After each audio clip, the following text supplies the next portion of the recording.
kepada kami sore hari ini Tuhan. Kami masih dapat berkesempatan untuk melangsungkan ibadah kami Tuhan di tempat ini. Kiranya Engkau juga Tuhan boleh menyertai kami, menyertai ibadah kami Tuhan dari awal pertengahan hingga akhir ibadah ini Tuhan. Bapak juga boleh berkati orang-orang yang masih mungkin dalam perjalanan ke tempat ini atau yang tidak dapat hadir di tempat ini Tuhan. Kiranya Engkau juga mengetahui segala pergumulan mereka dan menyertai mereka dalam pergumulan. Terima kasih banyak Tuhan Yesus. Dalam nama-Mu kami telah berdoa dan mengucap syukur. Haleluya. Amin.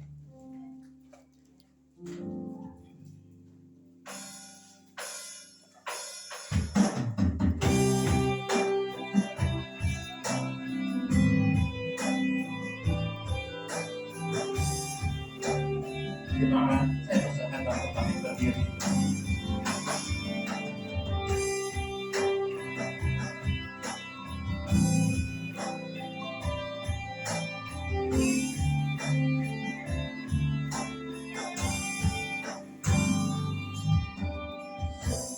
Besar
penyembahan kami.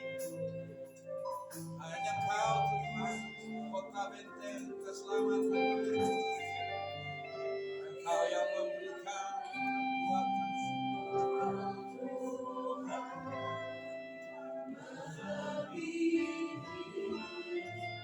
Segalanya lebih dalam ku menyembah dalam roh dan kebenaran. Tinggikan Engkau Tuhan melebihi segalanya, lebih dalam menyembah dalam roh dan kebenaran. Engkau Tuhan melebihi segalanya, lebih dalam menyembah dalam roh dan kebenaran.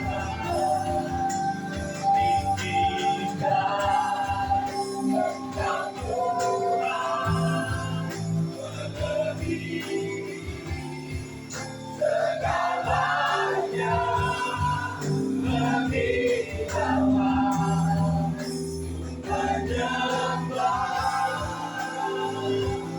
dalam roh dan kebenaran.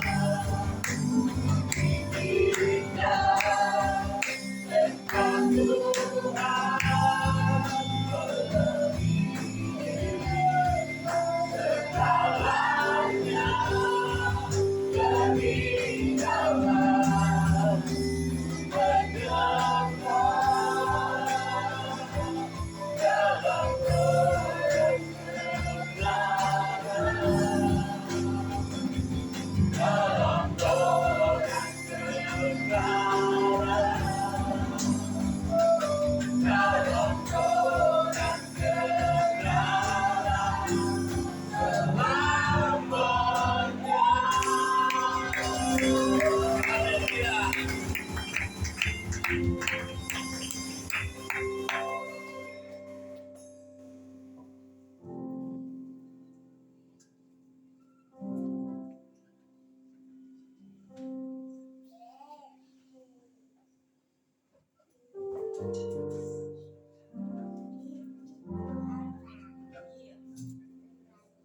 Jemaat, saya persilakan untuk salam dulu ke kanan kirinya. Silakan dikatakan kalau diberkati. Ini harus dijadikan kebiasaan.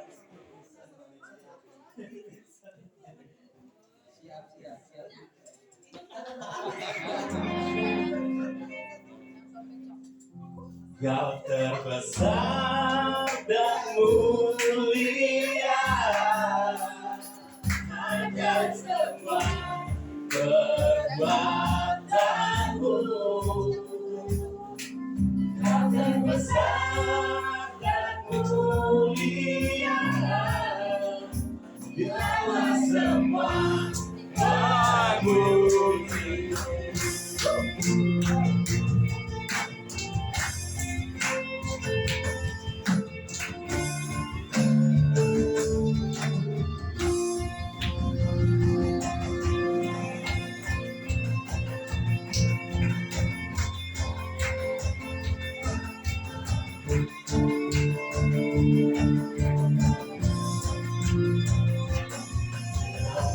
Aku memuji, sekali aku menyanyi, karena Rohmu ada dalamku, Tuhan. Tuhan tetap aku memuji, bukakan suara dan bernyanyi, karena Rohmu ada dalamku, Tuhan. Mari bernyanyi memuji, bukakan sukacita di hati. Kau terbesar dan mulia, akan semua kekuatanku. Kau terbesar dan mulia, biarlah semua memujimu.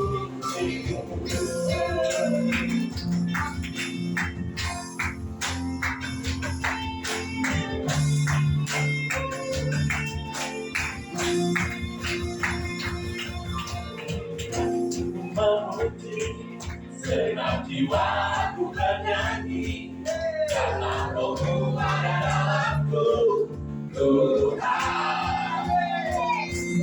Tuangkan tanganku memuji, tuangkan suara dan bernyanyi, karena Roh-Mu ada dalamku, Tuhan. Mari benang memuji, bukakan sukacita di hati. Kau terbesar dan mulia, dan semua kekuatanku. Kau terbesar dan mulia, karena semua memujimu.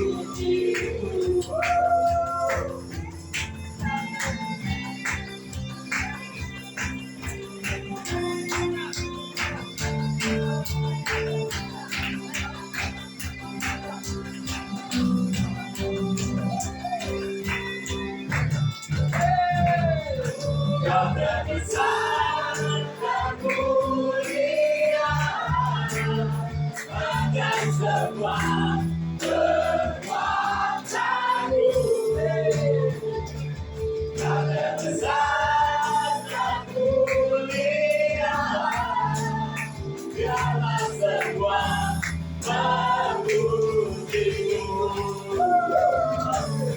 Kau terbesar dan mulia, akan semua kekuatanmu. Kau terbesar dan mulia, biarlah semua memujimu.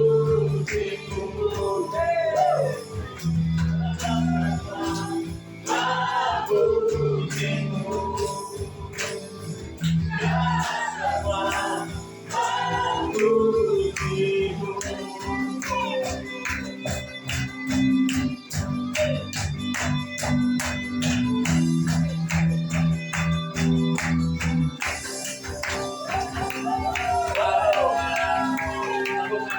Kemudian lagi, kemudian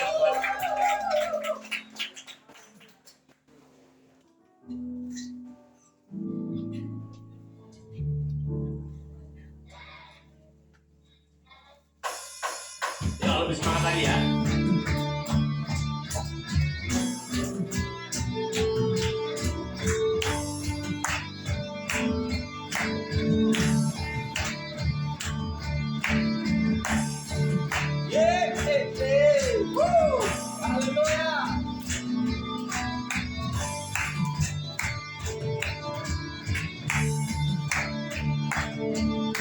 Sebanyak kebesaran-Mu dan tak terang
kuasamu dan terpandi kekuatanmu Tuhan.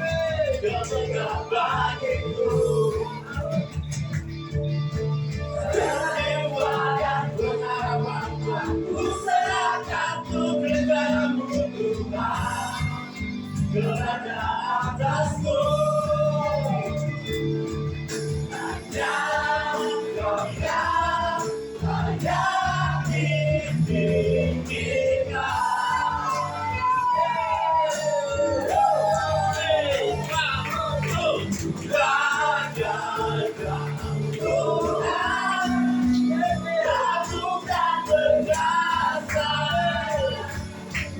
Kau sumber kemenanganku, layak berkuasa, pemerintah selamanya. Yesus Kaulah Raja Mulia, Kau Tuhan, agung dan berkuasa.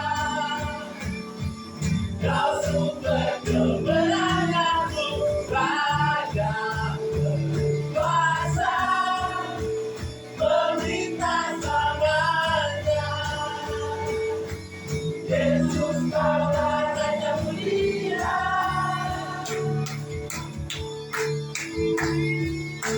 Raja Mulia,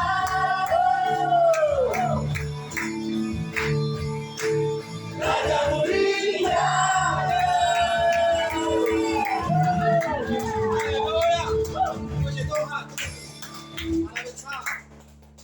Sebelum kita melanjutkan penyembahan kepada Tuhan, ada kesaksian dari saudara Aceh. Silakan.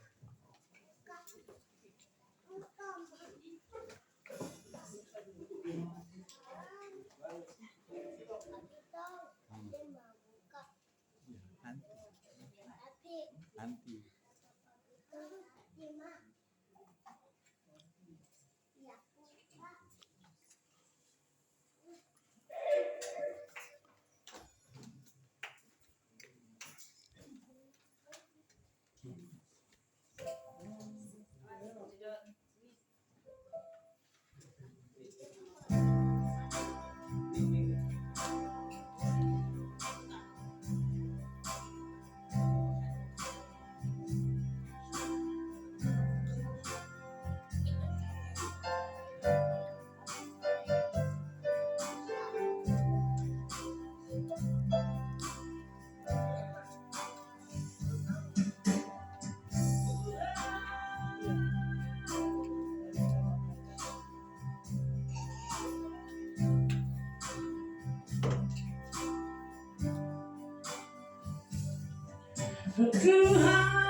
Kau tempuh jalan sengsara dengan beban di pundakmu, oh Tuhanku.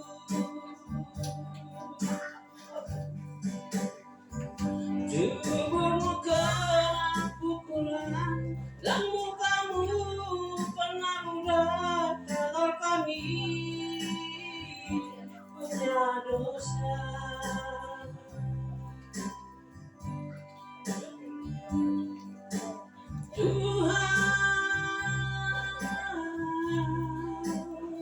Kami datang kepadamu, kami memuji namamu, oh Tuhanku. Jaga dosa kami ini, Kau rela mati di salib ganti kami manusia. Mari kita semua sembah puji Dia, jaga kita semua, Dia telah mati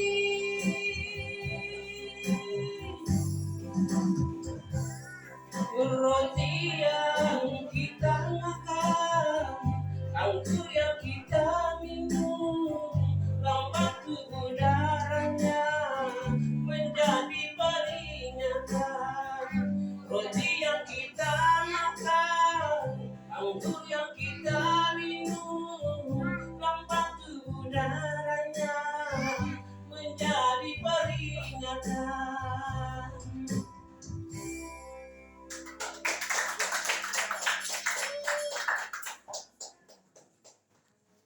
Terima kasih Saudara C. Satu lagi kesaksian dari Beth. Seru Beth. Jangan dibuka dulu nanti. Itu dia ada Shalom. Saya nggak mau nyanyi, tapi cerita aja ya buat anak-anak muda ya. Supaya dia berkati juga. Ini di atas boleh nggak Bu? Oh, mau cerita sedikit ya buat anak muda ya. Saya nakalnya keterlaluan. Buat nakal saya keterlaluan. Dulu saya orang Kristen KTP yang tahu Tuhan tapi nggak kenal Tuhan. Tahu Tuhan Yesus itu siapa tahu saya. Dia mati di kayu salib saya tahu. Tapi saya nggak kenal dia. Tapi puji Tuhan saya diperkenalkan sama dia oleh istri saya. Istri saya orang yang kuat lah. Kuat karena saya benar-benar hancur. Tapi dia tetap sama saya. Saya berkali-kali masuk penjara. Kasus narkoba. Bukan sekali. Tuhan izinin buat masuk penjara, buat kenal dia sebenarnya. Saya kenal dia, jadi saya diizinin kena masalah tidak masuk penjara, kena masalah di dalam penjara. Jadi kalau di penjara itu kita punya utang, cuman 2 pilihan, di selfie sampai bebas atau mati. Saat itu ya, bukan sekarang. Jadi ada 2 pilihan itu. Saya punya utang gede. Utang narkoba juga. Jadi masuk penjara karena narkoba, di dalam penjara utang narkoba lagi. Singkat cerita, saya dipanggil lah sama bosnya. Di situ saya takut. Sebelum saya dipanggil, tapi Tuhan udah ngomong sama saya sebenarnya. Stop, jangan kerja narkoba. Tapi saya bilang sebentar Tuhan, sekali lagi. Saya udah dengar suara Tuhan, tapi saya lawan. Saya bilang sekali lagi, saya tutup utang saya dulu. Saya bilang, utang saya tutup, baru saya ikut Tuhan. Saya bilang begitu. Pas lakuin lagi, bukannya utang ketutup, malah tambah. Tuhan ngomong lagi sama saya, stop. Tapi saya bilang nggak bisa, kalau saya stop saya mati. Nah, akhirnya saya nggak lama saya dipanggil sama yang punya barang. Saya bilang sama Tuhan, pas lagi jalan saya ketemu, jadi kalau mau ke blok yang punya barang, blok bosnya, saya harus lewatin gereja dari blok saya. Jadi saya mampir dulu ke gereja, berdoa. Tuhan saya takut. Saya bilang Tuhan saya takut. Saya takut mati. Satu, Tuhan cuma ngomong sama saya, tenang ada saya. Tuhan ngomong tenang ada saya. Berkali-kali Tuhan ngomong tenang ada saya ngomong saya takut. Saya nggak berani. Tenang ada saya, jalan. Akhirnya jalan. Puji Tuhan itu bos bukannya apa-apain saya, padahal ada banyak anak buahnya di situ. Tapi bos cuma bilang, udah makan apa belum? Bosnya bilang kayak gitu, udah makan apa belum? Saya bilang belum. Pikiran saya cuma satu, bukan karena Tuhan saat itu. Pikiran saya cuma satu, habis saya dikasih makan, saya digebukin. Cuma itu doang pikiran saya. Habis saya makan, saya digebukin. Cuma Tuhan kasih tenang lagi. Tenang, hadapin. Yang pimpin lo ini bukannya manusia. Jadi kayak ada suara gitu di hati saya, cuma ngomong kayak gitu. Maju, jangan takut. Akhirnya dibikinin makanan, dikasih kopi, dikasih minum. Terus Tuhan cuma ngomong kayak gini, di hati nih ya, itu Roh Kudus saya percaya. Pas saya nggak diapa-apain itu saya langsung percaya, oh ini Tuhan. Berarti saya harus stop dari semua ini. Jadi itu Roh Kudus kayak ngomong ke saya, pas bosnya bilang, lo bisa ganti gimana caranya? Setiap tanggal 30 saya ada 500.000. Kan orang Arek saya panggil Eca. Setiap tinggal 30 saya ada 500.000 untuk ganti. Tiap bulan. Utang saya 350 juta. Saya nggak tahu, bingung mau ganti. Saat itu saya anak hilang yang nggak punya keluarga di dalam penjara. Padahal ada keluarga di luar, tapi keluarga capek misalnya. Saya nggak tahu harus bagaimana. Tapi itu lidah tuh kayak ngomong aja. Setiap tanggal 30 saya ada 500.000 untuk bayar diesel. Buat nyuci mobil, buat bayar angsuran mobil aja nggak nyampe. Lebih, nggak 500.000. Tapi Tuhan cukupin. Jadi setiap tanggal 30 saya bisa bayar. Saya nggak tahu duit dari mana. Tapi saya benar disuruh stop. Saat itu benar-benar disuruh stop. Akhirnya saya jadi tamping gereja. Saya melayani di dalam gereja di sana. Sampai ke Cita kesaksian ini lah. Saya cuma mau pesan sama anak muda yang di sini, jangan kayak saya waktu dulu. Kalau saya yang sekarang boleh. Amin. Kalau saya yang dulu jangan diikuti. Saya yang sekarang iya. Dan pesan satu lagi dari saya, cari istri yang benar. Amin. Karena kalau dia nggak kenal Tuhan, dia nggak akan kuat ngadepin kalian. Buat laki-laki ya, buat perempuan juga cari laki yang benar. Kalau nggak dia nggak akan kuat ngadepin kalian. Karena saya rasain sendiri, istri saya kuat.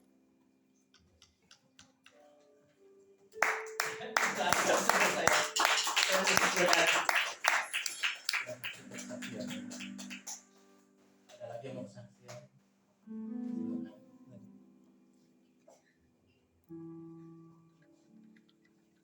Gak ada.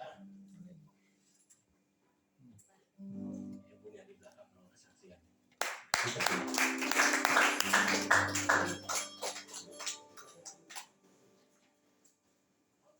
Salam. Salam.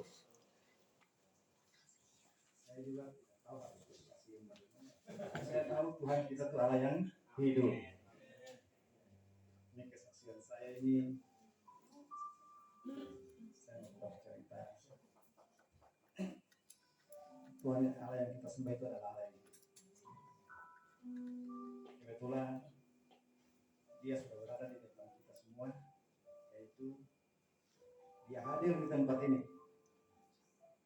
Saya mengundang dia datang, dan Tuhan harus hadir. Karena saya belajar mengundang. Kalau kita tidak mengundang, mohon maaf, dia tidak akan pernah datang. Dia ada tapi dia tidak hadir. Bukan tidak menganggap dia sepele. Dia Allah yang hidup dan besar. Kisah nyata aku menceritakan aja. Sebenarnya sih mungkin ini saat dan waktunya. Tahun 2008 aku mengalami suatu problem. Di bulan Agustus tahun 2008 terjadi suatu peristiwa tanggal 8 bulan 8. Itu saya punya keponakan atau saudara, dia melahirkan seorang anak. Kebetulan istrinya itu mereka memvonis, ibarat kata memaksa keadaan. Karena seharusnya tanggal dan lahir anak itu tidak sesuai. Di mana mereka cinta sama tanggal lahir, yaitu tanggal yang kata orang tanggal enak ya, tanggal 8 bulan 8 tahun 2008.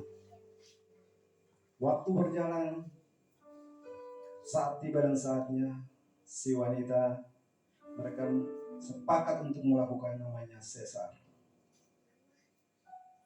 Seumur hidup saya tidak tahu apa artinya sesar, baru saya tahu. Tiba saatnya saya dipanggil untuk datang lihat. Pertanyaan ini membuat hati saya tergerak. Pada saat saya masuk, saya melihat seorang bayi kecil ini yang seharusnya dia nama Israel, tetapi kedua orang tuanya menamakan dia Kevin. Timbullah hati nurani aku melihat anak ini, tergeraklah hati aku. Tiba-tiba mereka harus mencari yang namanya inkubator. Saya tidak tahu itu apa inkubator itu. Ya, saya bilang begitu. Tiba-tiba sekali malam itu, 3 hari setelah bayi itu berada di dalam Rumah Sakit Umum Bekasi. Saya punya saudara, kebetulan dia mungkin pernah gereja di sini juga. Dulu ya, saya nggak tahu.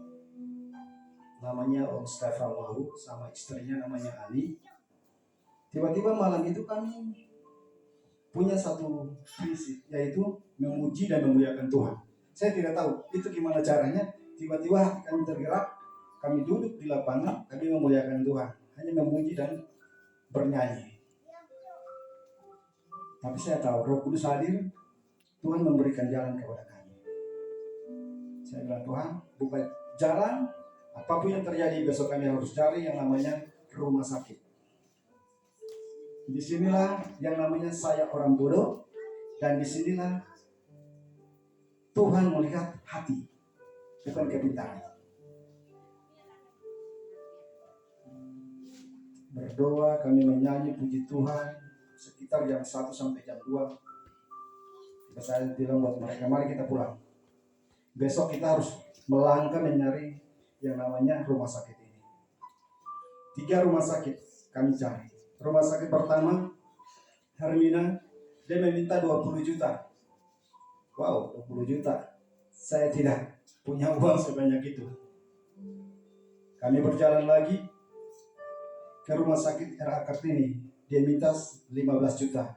Tuhan, saya tidak punya uang. Yang saya tahu Tuhan ini 2 juta yang saya pegang di tangan ini. Saya bilang, Tuhan kami melangkah dengan iman. Kami sampai di rumah sakit Rawalumbu, Budi dan anak. Kebetulan rumah sakit itu, puji Tuhan dia bisa menerima kami. Memberi DP-nya 2 juta. Nah, di sini Bapak Ibu Saudara-saudara, mari kita lihat suatu mujizat yang benar-benar terjadi. Oke. Saat dan waktunya kami berada di rumah sakit tersebut. Ketika kami saling menelpon satu sama yang lain untuk berkoordinasi untuk anak tersebut diantarkan ke rumah sakit Rawalumbu. Wow, memang Tuhan itu Allah yang hidup. Tiba saatnya dalam perjalanan, bayi tersebut meninggal, Bapak Ibu. Ini bukan saya berbicara bohong, dan ini saya bukan berbicara ngada-ngada. Andai kata motorku itu dia bisa jadi manusia, dia akan masuk jadi saksi. Tapi saya tidak butuh itu, dan Tuhan mau kejujuran hati. Tiba-tiba mereka telepon kami. Saya sama Steph di rumah sakit, sedangkan istrinya sama keponakannya berada di dalam ambulans. Bapak Ibu mereka telepon, Bang, ini Kevin udah mati, kita harus pulang. Saya bilang, dia tidak boleh pulang. Apapun yang terjadi, mari masuk. Harus balik ke rumah sakit ini. Saya bilang demikian. Dan Bapak Ibu tahu tahun 2008 dari rumah sakit Rawalumbu ke MM perempatan itu kan macetnya luar biasa ya. Kita bisa tahu aja. Itu masih satu jalur. Dan itu kami menunggu sampai 1 jam. Disinilah saya sama Steph saling berdoa, saling menguatkan satu sama yang lain. Di sini Tuhan berbicara iman. Iman tanpa perbuatan hakikatnya adalah nol dan mati. Intinya dari situ. Saya bilang doa, kakak doa. Saya yakin ada kuasa. Saya belum melakukan apa-apa di gereja, saya hanya kayak jalanan. Tuhan angkat saya dari dalam lumpur yang paling dalam, yang paling terhina. Saya tahu itu, saya masih ingat. Jangankan memiliki motor, saya tidak ada. Mujizat 2 terjadi hari itu. Saat mereka datang, saya mengeluarkan minyak urapan. Saya lihat itu bayi dia udah mati dan tangannya itu udah jatuh, patah. Bayi itu udah warna maaf udah kuning. Berarti dia udah ketelan air ketuban, mungkin seperti begitu ya, secara eksperimen. Tapi saya punya iman. Saya bilang, Tuhan Yesus, dengan nama Bapa, Putra dan Roh Kudus, Engkau yang menyembuhkan, Engkau memulihkan. Di dalam nama Tuhan Yesus, tua saya hanya singkat, tapi saya percaya. mujizat nyata. Kata-kata terakhir itu mujizat nyata. Saya poleskan itu minyak urapan di dalam tangan saya. Saya suruh itu suster atau bidan yang megang. Tiba-tiba diserahkan itu baik. Saya poles 3 kali. Dari muka turun ke kaki sampai 3 kali. Tiba-tiba saya berteriak kepada suster, tolong suster bantuin dengan alat jantung pernapasan itu. Pertama disentuh, tidak bergerak. Kedua disentuh, tidak bergerak. Ketiga disentuh, mujizat nyata. Apa yang terjadi? Langsung Tuhan, terima kasih, air mataku jatuh. Tiba-tiba aku dapat telepon, Pak Valen, motor Anda diterima hari ini keluar. Jadi bukan 1, 2 mujizat.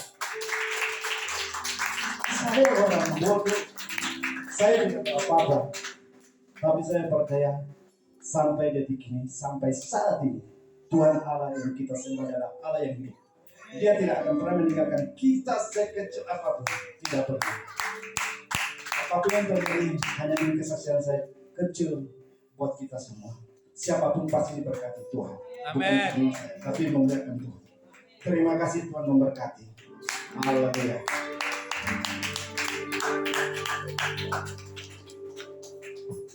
Lagi saksian. Haleluya. Ibu pendeta.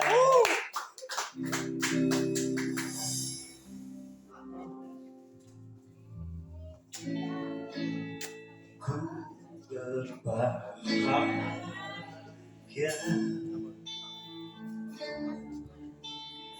yang kita Duduk juga. Ini. ya Yesus abadi kepunyaanku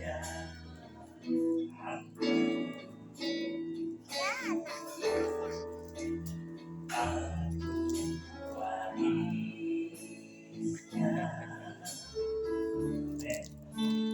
ku diterus amin cinta hamba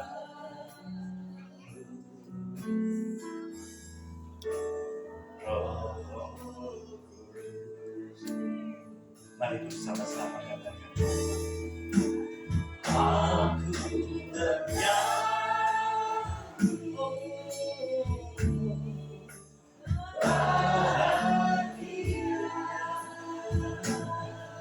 Mari memuji Yesus. Memuji Yesus. Memuji Yesus.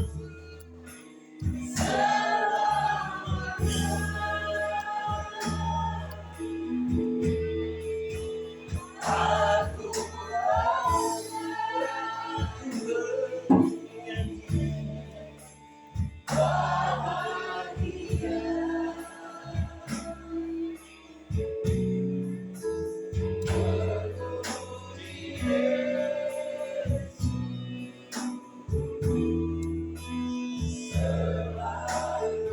Mari kita katakan, aku serahkan kepadamu Tuhan. Haleluya. Aku serahkan diri penuh, diri penuh. Dalam Tuhan ku hatiku teguh, dalam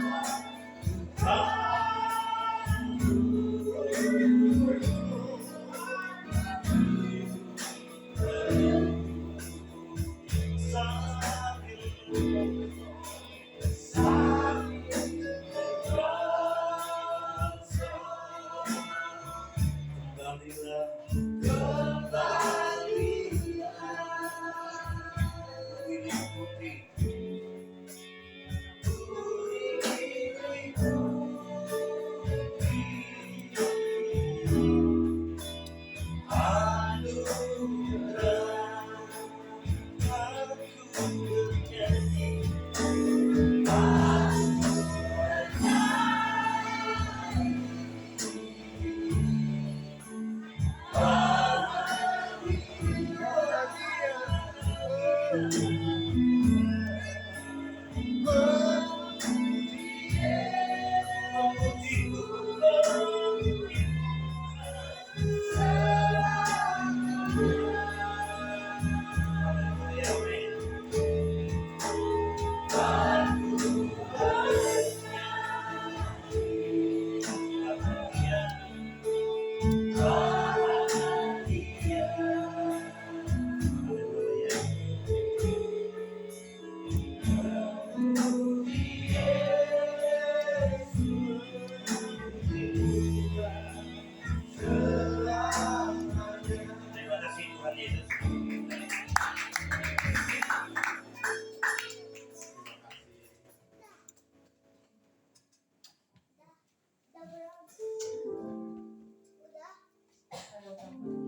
kami puja,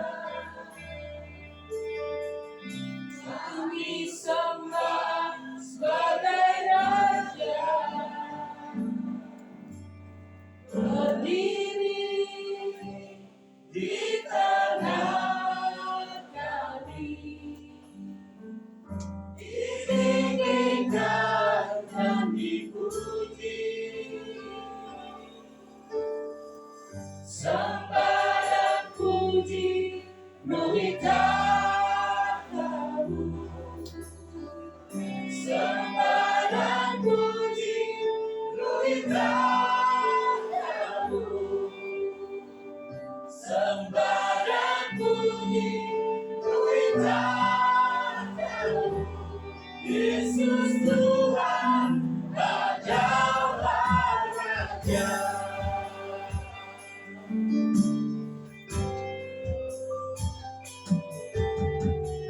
Yesus, kami puja, kami sembah sebagai Raja, berdiri di tanah kami,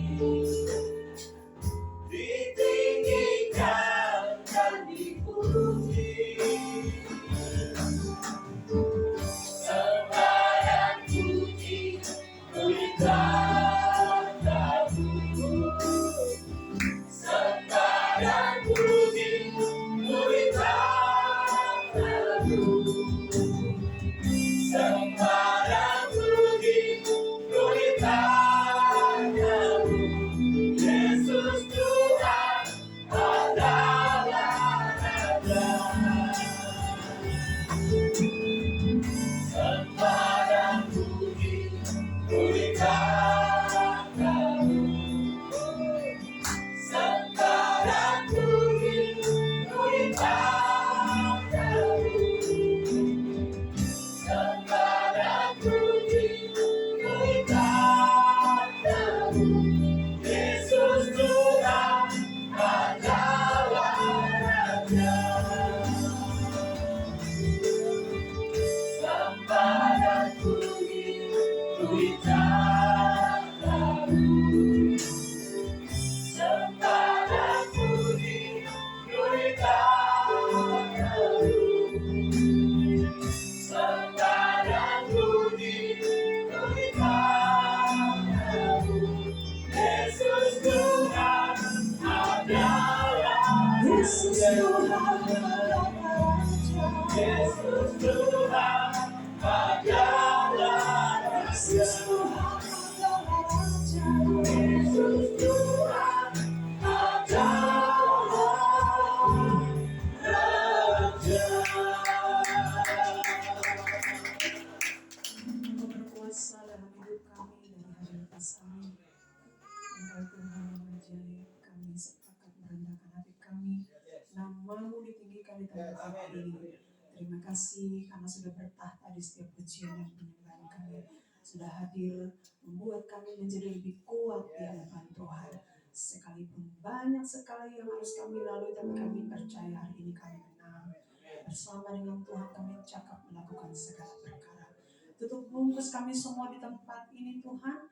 Benih yang akan hamba sampaikan, lebih daripada itu Tuhan yang memberi pertumbuhan. Terima kasih Bapa di surga. Sekali lagi tutup bungkus kami semua di tempat ini dengan darah domba Allah yang punya kemenangan itu. Terima kasih Bapa di surga, berkati worship leader, berkati para singa, berkati juga para pemain musik, dan berkati kami semua di tempat ini. Haleluya. Amin. Silakan duduk kembali saudara.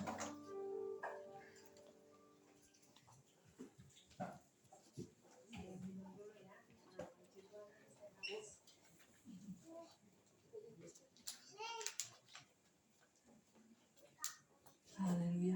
Dahsyat kita ya. Dari minggu ke minggu gelombangnya makin hari makin luar biasa. Mari saya kasih keluar di TikTok.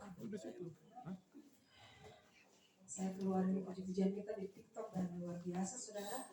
3.000 lebih yang lihat, yang like 1.400 lebih. Berarti besok 6.000. Terus minggu depan lagi. Pokoknya nggak terhitung lagi. Tapi kita kembalikan segala kemenangan itu Tuhan. Ya dipakai Tuhan worship leader tadi itu. Awas nanti besok-besok sudah terkenal, jangan lupa kita ya. Saudara, saya percaya tadi banyak sekali hari ini yang berikan kesaksian. Coba tolong ngebahas sedikit, soalnya suara saya kan begitu merdu, jadi ngebahas sedikit jadi enak gitu ya. Ini terlalu cek-cek. Bunyinya nggak asik. Oke, saya percaya lagi dulu. Saya percaya saudara bahwa ketika di antara saudara dan saya kita mungkin punya keluarga ada yang sakit, atau juga di antara kita sendiri yang sakit, otomatis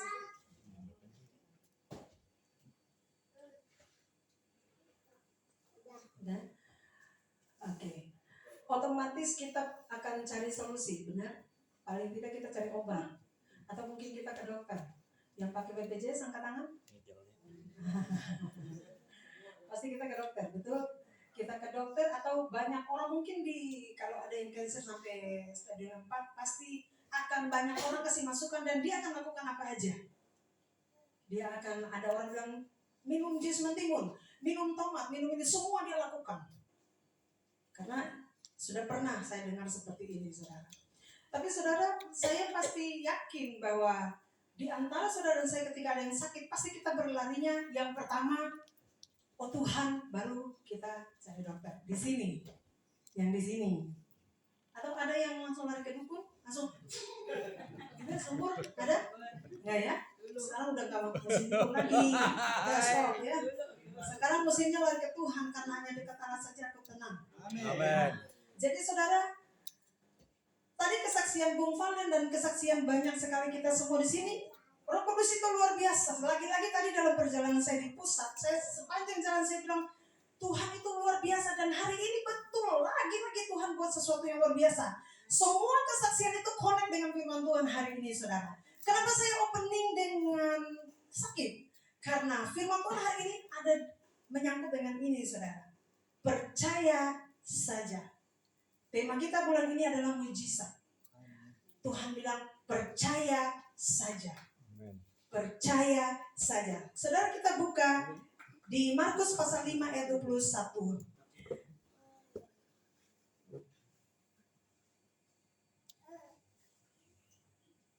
Saya baca dengan cepat. Sesudah Yesus menyeberangi lagi dengan perahu, orang banyak berbondong-bondong datang lalu mengerumuni dia sedang dia berada di tepi danau. Next. Datanglah seorang kepala rumah ibadat yang bernama Yairus. Ketika ia melihat Yesus, tersungkurlah ia di depan kakinya dan memohon dengan sangat kepadanya, anakku perempuan sedang sakit, hampir mati. Datanglah kiranya dan letakkanlah tanganmu atasnya supaya ia selamat dan tetap hidup. Lalu pergilah Yesus dengan orang itu, menuju ke rumah kepala ibadat itu. Orang banyak berbondong-bondong mengikuti dia dan berdesak-desakan di dekatnya. Adalah di situ seorang perempuan yang sudah 12 tahun lamanya menderita pendarahan. Ia telah berulang-ulang diobati oleh berbagai tabib, sehingga telah dihabiskan semua yang ada padanya, namun sama sekali tidak ada faedahnya, malah sebaliknya keadaannya makin memburuk. Dia sudah mendengar berita-berita tentang Yesus, maka di tengah-tengah orang banyak itu ia mendekati Yesus dari belakang dan menjamah jubahnya. Sebab katanya, asal ku jamah saja jubahnya, aku akan sembuh. Seketika itu juga berhentilah pendarahannya dan ia merasa bahwa badannya sudah sembuh dari penyakitnya. Pada ketika itu juga Yesus mengetahui bahwa ada tenaga yang keluar dari dirinya. Lalu ia berpaling di tengah orang banyak dan bertanya, siapa yang menjamah jubahku? Murid-murid menjawab, engkau melihat bagaimana orang-orang ini berdesak-desakan dekatmu, dan engkau bertanya, siapa yang menjamahku? Lalu ia memandang sekelilingnya untuk melihat siapa yang telah melakukan hal itu. Perempuan itu yang menjadi takut dan gemetar ketika mengetahui apa yang telah terjadi atas dirinya, tampil dan tersungkur di depan Yesus dengan tulus memberitahukan segala sesuatu kepadanya. Maka katanya kepada perempuan itu, "Hai anakku, imanmu telah menyelamatkan engkau. Pergilah dengan selamat dan sembuhlah dari penyakitmu." Ketika Yesus masih berbicara, datanglah orang dari keluarga kepala rumah ibadat itu dan berkata, "Anakmu sudah mati, apa perlunya lagi engkau menyusahkan guru?" Tetapi Yesus tidak menghiraukan perkataan mereka dan berkata kepada kepala rumah ibadat itu, "Jangan takut, percaya saja." Lalu Yesus tidak memperbolehkan seorang pun ikut serta kecuali Petrus, Yakobus, dan Yohanes, saudara Yakobus. Mereka tiba di rumah kepala ibadah, dan di sana dilihatnya orang-orang ribut, menangis dan meratap dengan suara nyaring. Sesudah ia masuk ia berkata kepada orang-orang itu, "Mengapa kamu ribut dan menangis? Anak ini tidak mati tetapi tidur." Tetapi mereka menertawakan dia. Maka diusirnya semua orang itu, lalu dibawanya ayah dan ibu anak itu, dan mereka akan bersama-sama dengan dia masuk ke kamar anak itu, karena dari dulu belum ada BPJS. Lalu dipegangnya tangan anak itu, katanya, "Talita kum," yang berarti, "Hai anak, aku berkata kepadamu, bangun." Amin. Seketika itu juga anak itu bangkit berdiri dan berjalan. Sebab umurnya sudah 12 tahun. Semua orang yang hadir sangat takjub. Dengan sangat ia berpesan kepada mereka supaya jangan seorang yang mengetahui hal itu, lalu ia menyuruh mereka memberi anak itu makanan. Cukup sampai situ, saudara. Saudara, ketika saya mendengarkan firman Tuhan ini dan kesaksian tadi luar biasa, ada beberapa hal yang saya dapat, saudara, bahwa ada sebuah persamaan di dalam peristiwa ini. Peristiwa yang bersamaan, mujizat yang bersamaan, iman yang sama-sama besar kepada Yesus, tetapi cara Tuhan menjawab ada perbedaan. Cara Tuhan merespon masing-masing. Satu persamaannya apa, saudara? Mereka sama-sama yang perempuan pendarah, ada angka 12 ya. Angka 12. Ada yang pasang togel di sini? Ada angka 12, saudara. Ada dulu ya, sudah bertobat. Angkat tangan, gak apa-apa. Haleluya. Beri kemuliaan untuk Tuhan Yesus. Kita mempertemukan iblis, saudara. Ya. Dan saudara perhatikan angka 12. 1, 2. Jangan respon ini dalam nama Yesus. Ya. Saudara perhatikan. Perempuan ini sakit selama 12 tahun. Kemudian anak Yairus ini persamaannya ya. Anak kepala ibadat ini yang namanya Yairus umur 12 tahun. Itu persamaannya, saudara. Nah, di Matius, kalau Markus sama Lukas menjelaskan begitu detail tentang siapa itu Yairus, menyebut nama Yairus. Yairus ini adalah kepala rumah ibadat di Galilea. Sementara di Matius, kenapa sih Matius nggak sebut Yairus? Dia cuma bilang kepala ibadat. Padahal kalau di Galilea banyak rumah ibadat sinagoge. Tapi kenapa tidak disorot Yairus, saudara? Ternyata ada alasan. Matius kenapa tidak menyebut Yairus di situ? Ternyata Injil yang Matius sampaikan khusus untuk orang-orang Yahudi. Kenapa? Dia menjaga banget tentang siapa ini Yairus, supaya jangan ada pembicaraan tentang Yairus. Karena, saudara, dalam satu hari ketika Yesus berjalan itu, perjalanan Yesus mulai dari dia menyembuhkan orang kerasukan setan. Kalau kita buka di kisah-kisah sebelumnya, saudara, dia dari Gerasa memindahkan legion dari orang yang sudah lama sekali kerasukan, kemudian dipindah ke babi. Perjalanan dia kembali dari situ, dia sembuhkan orang lumpuh. Dan kemudian dia pergi ke perjalanan Yesus ini ya. Dia pergi lagi ke Matius yang adalah pemuncukan. Ketika dia berada di situ, saudara, terjadilah ini. Peristiwa ini terjadi. Jadi Tuhan menyembuhkan orang kerasukan sudah didengar sama mereka. Didengar sama kepala ibadat, didengar sama perempuan pendarahan tadi. Tuhan menyembuhkan orang lumpuh, sudah didengar sama dia. Mereka berdua. Disitulah iman mereka bertumbuh. Mereka ingin ketemu dengan Yesus. Mereka menaruh harapan yang paling besar kepada Yesus. Tadi saya bilang persamaan adalah 12 tahun. 1, 2. Kenapa Matius tidak menyebutkan Yairus, saudara? Karena ketika Tuhan punya perjalanan yang beberapa kali itu, ternyata orang Yahudi itu punya hukum. Kalau siapa yang berjalan untuk menyembuhkan orang, pas lagi kena orang pendarahan, maka dia najis. Tidak boleh. Saat itu saudara, saat perempuan itu bilang saya hanya menjamah jubahnya saja saya sembuh, maka pernyataan dari perempuan itu adalah saya sembuh, maka Tuhan tidak najis. Tetapi tanda kutip Matius tidak menyebutkan Yairus karena alasan itu. Tapi kita tidak korek itu nanti. Saudara, kita perhatikan lagi ada persamaan di antara perempuan Samaria dan anak perempuan Yairus. Adalah 12 tahun, tadi kita udah baca ya. Kalau kita buka di Markus 5 ayat 25, kita balik lagi tadi. Nah, ada di situ seorang perempuan yang sudah 12 tahun lamanya menderita pendarahan 12 tahun. Kemudian Markus 5 ayat 42. Seketika itu juga anak itu bangkit berdiri berjalan sebab umurnya sudah 12 tahun. Sama-sama 12 tahun.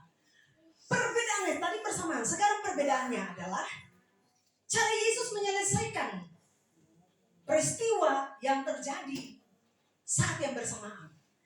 Pertama, yang berbeda adalah cara Yesus memberikan jawaban. Kalau di perempuan Samaria, perempuan pendarahan ini, kita buka di Markus 5 ayat 34, ini Tuhan jawab saudara. Tuhan jawab sama dia begini. Maka katanya kepada perempuan itu, hai anakku, imanmu telah menyelamatkan engkau. Pergilah dan dengan selamat dan sembuhkanlah dari penyakitmu. Kemudian kepada Yairus 5 ayat 35 dan 36. Ketika Yesus masih berbicara, datang orang dari keluarga kepala rumah ibadat itu dan berkata, anakmu